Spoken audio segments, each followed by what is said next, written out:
Certain countries have changed their dietary guidelines to reduce the consumption of red meat in light of the impact of the climate change. Yeah. If elected, will you be supporting change in dietary guidelines?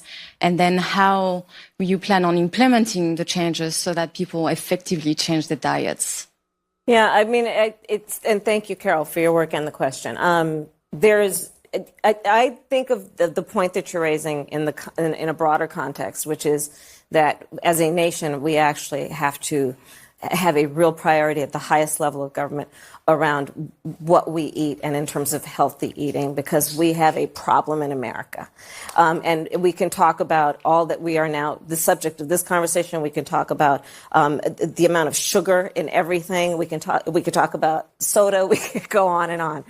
So the answer is yes.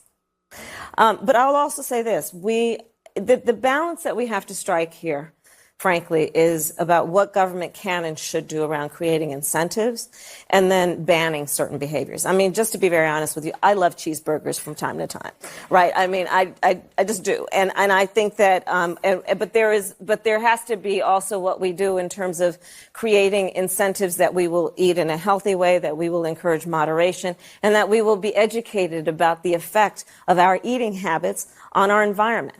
And we have to do a much better job of that, and the government has to do a much better job of that. So, I mean, I'm just saying, you love cheeseburgers. I mean, we all do. I don't know whether you know, from time to try time, the Beyond Burger, day, the Impossible Burger, right? They try, but it's not quite the same. That's my personal opinion. But would you support changing the dietary guidelines? Yes. You know, the food pyramid. What people yes. to reduce red meat specifically. Yes, I would. And